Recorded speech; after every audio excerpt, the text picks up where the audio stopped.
You're watching Gearz. When it comes to legendary American sports cars, there is one that stands tall above the rest: the Shelby Cobra. With its iconic shape, neck-snapping performance, and incredible racing history, the Cobra was definitely a dominant force in the early 60s and put Ford on the map as a racing power. But what a lot of people don't realize was that there was another car that was even wilder and faster than the Cobra, and it was designed specifically to beat it. It was called the Cheetah, and here's its story. By 1963, Chevrolet was sick and tired of Shelby's Cobras trouncing their Corvettes on racetracks across the nation. Corvette guru Zora Duntov had tried to skirt the racing ban that GM had and had created the Corvette Grand Sport program, only to have it canceled by the top brass when they found out. Something definitely needed to be done, but it couldn't say Chevy on it, and it couldn't look like a Corvette. So, Chevy had a secret meeting with famed race car driver and builder Bill Thomas, and they said, "We'll supply the drivetrain and suspension if you design and build a car that will smoke the Cobra." So, Bill Thomas sat down with his lead fabricator, Don Edmonds, and they drew out what would become one of the wildest cars ever conceived, the Cheetah. Don Edmonds, the designer of the vehicle, the chief designer of the vehicle, had a very good eye for shapes, very, very sharp on the fabrication side. He built 500 plus cars in his very storied history. Based on a short 90-inch wheelbase, a tube chassis, and the Corvette independent front and rear suspension, the Cheetah had a nose reminiscent of the legendary racing Jaguars and Ferraris of the 50s to give it a slick look and the aerodynamics that it needed. The slinky shape continued with a closed coupe roof with gull-wing doors like the classic Mercedes SL. And then a bobbed-off rear end finished off the shape. The first few cars were built with aluminum bodies, but the rest were done in fiberglass. Now, if the styling wasn't enough to shock you, the weight distribution definitely was. The Cheetah was designed as a mid-engine car, but the engine remained in the front, which meant the engine was moved so far back that there was no drive shaft. Only a U-joint connected the transmission to the rear end. The driver's seat was subsequently pushed back as well, so that it literally fit between the rear tires. This resulted in near-perfect weight distribution, but considerable problems for the driver. Not only was the cockpit tiny, but since the exhaust headers went right over the legs of the driver, the interior of the car became extremely hot during races.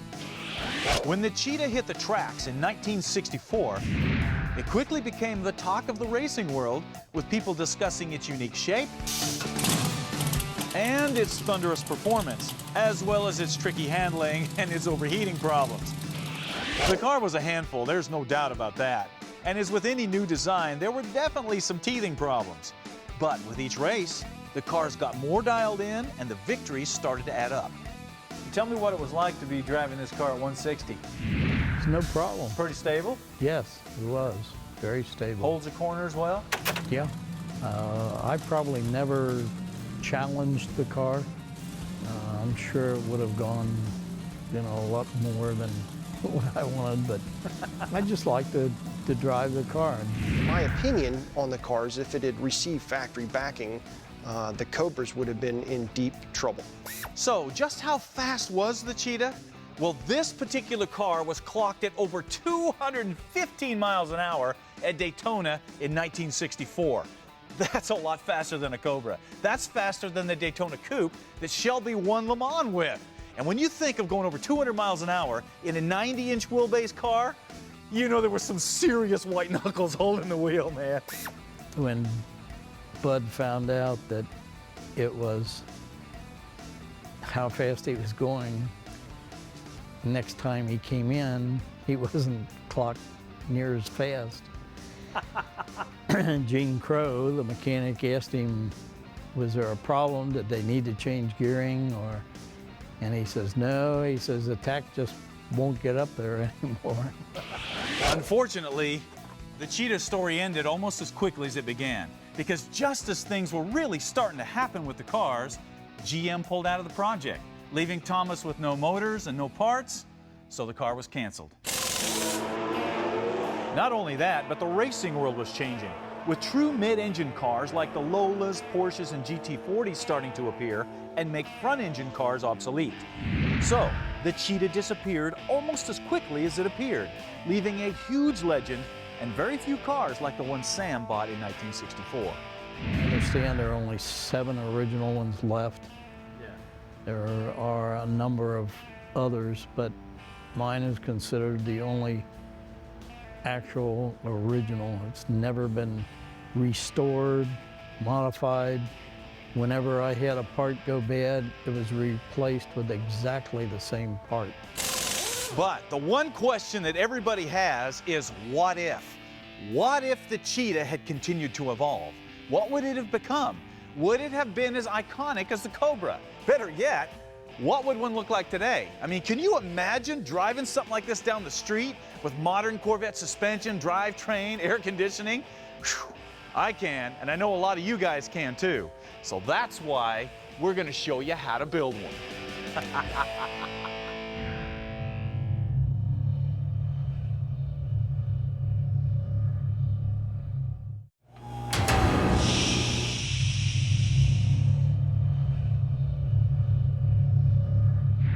Hey, welcome back to Gearz, where we have just finished telling the story of the legendary Cheetah and establishing the fact that there's a lot of you out there that would love to drive a modern version of that on the street. So the trick is finding somebody that builds a car that has the look and the feel of the original, but it uses aftermarket parts and modern construction. And for that, we didn't have to look any further than the Corvette world and Ruths Restorations. Ruths Restorations was founded in 1958 by Robert Ruth, and his top-level work and expertise quickly established him as one of the premier Corvette restoration and repair shops in the nation. Now, how did you get so good at working fiberglass? Did you just Had to. Yeah. Had to. In 59, in the spring of 59, I creamed the car. Okay, and by creaming it, I mean took out all 4 headlights and the front grille. Okay, I hit a guy at Connellsville, Pennsylvania. Drove the car home with duct tape on 2 headlights and drove it from New York back to Cleveland. And I started making phone calls. And no dealers would touch them. Over the years, it was only fitting for his son Craig to join his dad in the shop, and together they continued to build their reputation with high-level projects and restorations. I always remember walking around the shop, tripping over parts. Yeah. Because the only place you could walk was the aisle, because everything was like caving in on you, you know? And it was a magical place because there was like these little trinkets and parts and you didn't know what they did. However, being Chevy guys, there was one car that always intrigued Craig because he always felt it never achieved its full potential back in the day, and that was the Cheetah. So, after college, with a mechanical engineering degree under his belt, Craig started a company in Grafton, Ohio called Cheetah Evolution, with the sole purpose of offering a modern version of the classic Cheetah to all the hot rodders and sports car nuts out there. Basically, we started with that fixture back there. That's the original fixture. And we mounted the suspension to the fixture at 90 inches, a certain track width. We knew how high we wanted the car, and then we started laying in tubes around the suspension. So we worked our way backwards. The Cheetah Evolution cars start out as a pile of steel tubing from Blue Arc Fab, and the first thing they do is cut the tubing to length for the main frame structure. And these measurements are extremely precise because this is the foundation that the whole car is going to be built on. As with any top-level tube frame construction, any place where 2 tubes are going to connect has to be notched, so the tubes will fit together properly with no big gaps. This will allow good, strong welds at the joints. Now, since the Cheetah has such a unique shape, there is a considerable amount of bending that needs to happen to the tubing. And there is a tremendous amount of time that goes into laying out all the curves and bends and getting everything perfectly square. Just like the cuts, these bends have to be extremely accurate, or it can affect everything from suspension geometry to the body mounts. All right, so here's the back tube. Once all the pieces are cut, bent, and notched, they're laid out in the jig in the proper place, and each piece is tweaked and measured and further fit until everything is exactly where it needs to be. So hang on, let me get this over here. Get one of these in. We got to do these too. Then, and only then, are the tubes tack welded in place and the structure starts to take shape. But the chassis is still far from being done.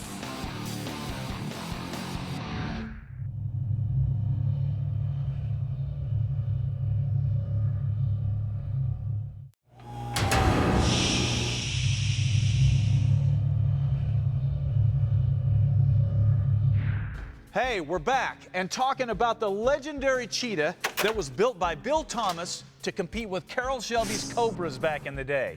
And we're digging into the Cheetah Evolution car that offers a modern version of that wild race car to the public. Now, so far, we've shown you the construction of the tube frame that supports this beast.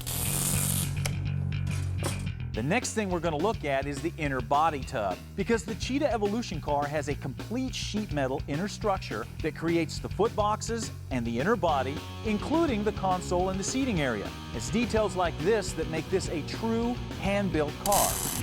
Because once this is welded to the tubing, it forms an extremely strong monocoque. So the chassis flex that plagued the original Cheetah is a thing of the past. All right, so the Cheetah Evolution is not a kit car. It is what we like to call a body in white. It's a factory assembled rolling car. Finally, once all the pieces are assembled and tack welded in place, it's time for finished welding. And all the joints are TIG welded to make sure it's strong and rigid and ready to rock. From the front, to the back, it's something to be proud of, to say, I built that or I did that, my name is on it. And when my name goes out on a product, I want to make sure it's the best that I can do. The Cheetah Evolution cars run a wider, more modern C4 Corvette suspension. So all the suspension mounting points are fabricated and installed as the frame is going together and engineered to work exactly like they did on the Corvette. The new Cheetah retains the original 90-inch wheelbase, but to make more room for the passengers, the floors were lowered and the sides widened so the car will fit drivers up to 6'4". There's a lot more room in here than I thought as far as leg room. Here's the cool thing about this. For ladies that want their husbands to stay fit and trim, you get them a Cheetah. Because they can't get fat because they can't fit in the car. Another cool aspect is that Craig and the guys can literally build the car and seats to fit the owner. If the owner so chooses, they can come here and we will fit them into the car. And we can make changes to the chassis if it needs to be, but most people from 6.5 feet down will fit in the car. Of course, all that great frame and chassis work won't make any difference if you cover it with a crappy body. So Craig hooked up with the guys at Scott Rods because they're well known for building some of the best fiberglass bodies around. The result is one of the slickest, strongest Cheetah bodies on the market, full of all kinds of unique features available only on the Cheetah Evolution cars. We have a special way of hand laminating our products, and if you go on our website, you'll actually see customers standing on the roofs of their cars. It's how durable the product is when we're done. With today's new composites, there's so many products out there that just add to the strength. We don't have the cracking issues and the flaking and the problems they've had with fiberglass in the past. Our main goal is to try and get at least 100 years or better out of the car, and that's obtainable. Those unique changes in the body are subtle, but easy to spot when you set the car side by side with an original Cheetah. The front fenders are flared to fit a wider tire, and the grille opening was slightly reshaped for better airflow and looks. The windshield area has been modified with an A-pillar to fit real DOT-approved safety glass to make the car street legal. The roof has been raised and reshaped a bit to not only look better, but to provide more headroom. The doors also received an A-pillar for added strength, stability, and to give you the option to fit a window so you can actually drive this car in the rain and set it up with heat and air conditioning. All of this adds up to give you a car that's as unique and visually striking today as the original was back in '64.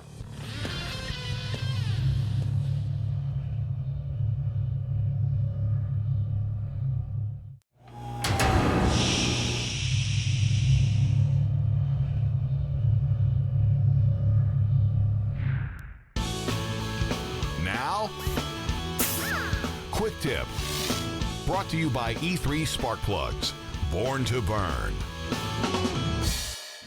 One issue that always comes up when you're working in a shop is moving a project vehicle around, especially when your cool custom wheels haven't come in yet. But believe it or not, there is a way for you to build some rollers to get you by. All you need to do is grab a piece of plywood, a nail, a piece of string, and a Sharpie. Now, drive the nail into the plywood, tie the string around it, measure out the diameter you want the roller, and tie the Sharpie to the other end, and make a circle in the plywood. Then make a smaller one for the hub and mark your lug holes. Then cut it out, drill your lug holes, add whatever spacers you need, and you've got a temporary roller to roll your car around with. Now, if you need it thicker, you can double up the plywood, and if you want to get really fancy, you can add a strip of rubber around the edge to help absorb some of the bumps in the floor when you're rolling it around. Now, I know this looks kind of goofy, but it will get the job done. If you'd like to learn more tips to make your life easier in the shop, check out the tips page on the website. And now, Parts Bin, brought to you by Heartthrob Exhaust, where technology and craftsmanship come together. You know, there's an old saying that wheels will make or break a project, and it's true. But it's not just the wheels on the ground. The wheel you hold in your hand is pretty important too, and Grant understands this. That's why they've got such a huge selection of custom wheels, from traditional hot rod wheels, to wooden wheels, to muscle car style wheels, to custom billet wheels, to racing wheels. They've got it all. And they've got a zillion adapters to put them into anything you might be working on. So, if you want to grab onto something cool when you're driving your project, you need to go to Grant and get that custom wheel you've always wanted. There is no doubt that LS engines are hot, and they make a great engine to go into a project. The problem is finding an accessory system that doesn't cost a fortune. Well, fortunately, the guys at LMC Truck have got a solution for that with this billet front drive system for the LS. Check it out. As you can see, it comes with an aluminum water pump. Then you've got polished aluminum brackets that mount air conditioning, alternator, power steering, and they're all operated with a single serpentine belt. Now also notice everything is mounted nice and tight in the front, so it doesn't take up a lot of room. If you want to put an LS engine in your project, that's a good choice. But instead of messing around with the old brackets and accessories, you need to look into one of these units from LMC Truck. You'll be much better off in the long run. You know, there are two things that every gearhead would like to do with his vehicle. Number one, make it faster. Number two, make it look better. Now, going faster is pretty easy because there's a lot of parts available for your engine in the aftermarket. But looking better is easy too because Wizards has got a whole bunch of products to help you do that. Check it out. To get the grime off, they've got all kinds of cleaners and washes. To keep your interior looking good, they've got leather and vinyl products. To keep your chrome and aluminum bright, they've got metal polishes. And of course, for paint, they've got a whole line of waxes and polishes and buffing compounds and buffs to bring out a shine like you won't believe. So if you're ready to step beyond your typical car wax, you need to step up to Wizards. I promise you won't be disappointed.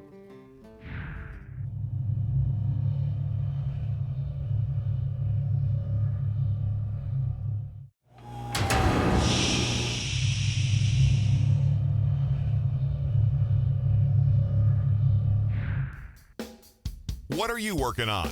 Brought to you by Woodward Fabrication, selling quality metalworking equipment since 1966.